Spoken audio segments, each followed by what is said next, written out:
এই পৃথিবীর মাটির অনেক গভীরে লুকিয়ে আছে কালো রঙের এক অবিশ্বাস্য তরল শক্তি, যা আমাদের পুরো আধুনিক বিশ্বকে সচল রেখেছে। একে আমরা ক্রুড অয়েল বা অপরিশোধিত তেল বলি, যা দেখতে অনেকটা আলকাতরার মতো কালো এবং আঠালো হয়। আমরা প্রতিদিন গাড়ি বা বাইকে যে পেট্রোল, ডিজেল বা অকটেন ব্যবহার করি, তা মূলত এই একটিমাত্র কালো তেল থেকেই আলাদা করা হয়। কিন্তু মাটির এত গভীর থেকে এটি কিভাবে তোলা হয়? প্রথমে ভূতাত্ত্বিকরা বিশেষ 3D তরঙ্গের সাহায্যে এই তেলের খনির অবস্থান খুঁজে বের করেন। খনি খুঁজে পাওয়ার পর সেখানে বিশাল ড্রিলিং রিগ বসিয়ে মাটির গভীরে লোহার পাইপ ঢুকানো হয়। কাটঅ্যাওয়ে ভিউতে দেখুন, পাইপটি যখন মাটির গভীরে সেই তেলের স্তরে পৌঁছায়, তখন ভেতরের প্রচণ্ড গ্যাসীয় চাপের কারণে তেল তীব্র বেগে উপরের দিকে উঠে আসে। খনির চাপ কমে গেলে তখন বিশেষ পাম্পিং মেশিনের সাহায্যে এই তেলকে টেনে মাটির উপরে তোলা হয়। মাটির নিচ থেকে তোলা এই তেল সরাসরি ব্যবহার করা যায় না, তাই পাইপলাইনের মাধ্যমে একে রিফাইনারি বা শোধনাগারে পাঠানো হয়।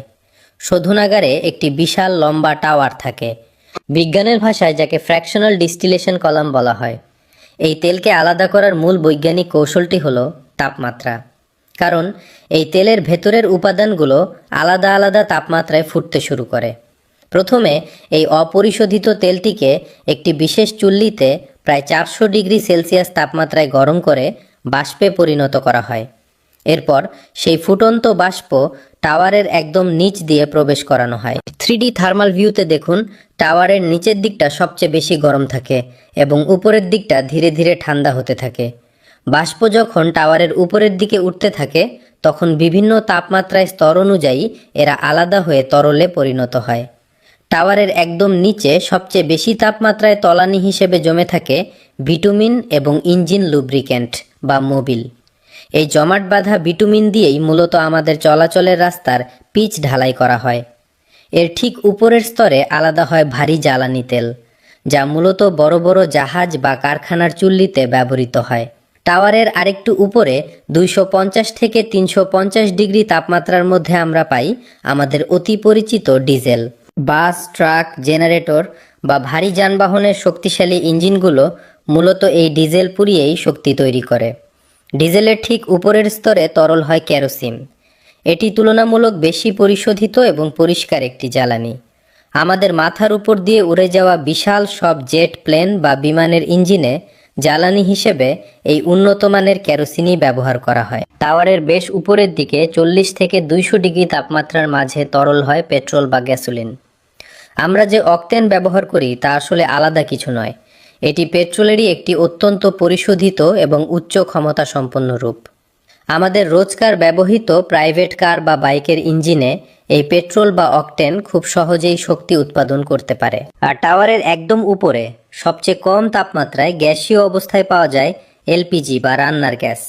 3D অ্যানিমেশনে পুরো টাওয়ারটি একসাথে দেখলে বুঝতে পারবেন কিভাবে এক কালো তরল থেকে এতগুলো আলাদা জিনিস বের হয়ে আসছে। আলাদা হওয়া এই জ্বালানিগুলোকে এরপর বড় বড় স্টোরেজ ট্যাঙ্কে নিরাপদে সংরক্ষণ করা হয়।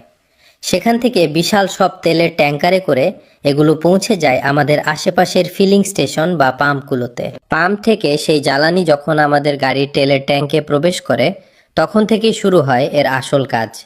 গাড়ির ট্যাঙ্কের ভেতরে থাকা একটি ইলেকট্রিক ফুয়েল পাম্প এই তেলকে তীব্র বেগে ইঞ্জিনের দিকে ঠেলে দেয়। তবে ইঞ্জিনে যাওয়ার আগে এই তেলকে ফুয়েল ফিল্টার বা ছাঁকনির ভেতর দিয়ে যেতে হয়, যাতে তেলের ভেতরের কোনো ময়লা ইঞ্জিনে ঢুকতে না পারে। পরিষ্কার হওয়ার পর এই তেল ফুয়েল ইঞ্জেক্টরে পৌঁছায়। এই ইঞ্জেক্টর অনেকটা স্প্রে মেশিনের মতো তেলকে একদম সূক্ষ্ম কুয়াশার মতো ছড়িয়ে দেয়। কুয়াশার মতো ছড়িয়ে পড়া এই জ্বালানি এরপর বাতাসের সাথে মিশে ইঞ্জিনের মূল চেম্বার বা সিলিন্ডারে প্রবেশ করে। সিলিন্ডারের ভেতরে থাকা পিস্টন তখন উপরের দিকে উঠে এসে বাতাস এবং জ্বালানির সেই মিশ্রণকে প্রচণ্ড শক্তিতে চাপ দেয়। ঠিক সেই মুহূর্তেই পেট্রোল বা অকটেন ইঞ্জিনে থাকা স্পার্ক প্লাগ থেকে একটি বৈদ্যুতিক স্ফুলিঙ্গ বা স্পার্ক তৈরি হয়। স্ফুলিঙ্গ লাগার সাথে সাথেই সেখানে এক ছোট কিন্তু শক্তিশালী বিস্ফোরণ ঘটে, যা পিস্টনটিকে প্রচণ্ড বেগে নিচের দিকে ধাক্কা দেয়। তবে ডিজেল ইঞ্জিনের ক্ষেত্রে কোনো স্পার্ক প্লাগ থাকে না। পিস্টনের অতিরিক্ত চাপের কারণে তৈরি হওয়া তাপে ডিজেল নিজে থেকে জ্বলে ওঠে। পিস্টনের এই ওপর নিচ ওঠানামা করার শক্তিটি সরাসরি গাড়ির ক্র্যাঙ্কশ্যাফট নামের একটি লোহার রডকে গোল হয়ে ঘুরতে সাহায্য করে।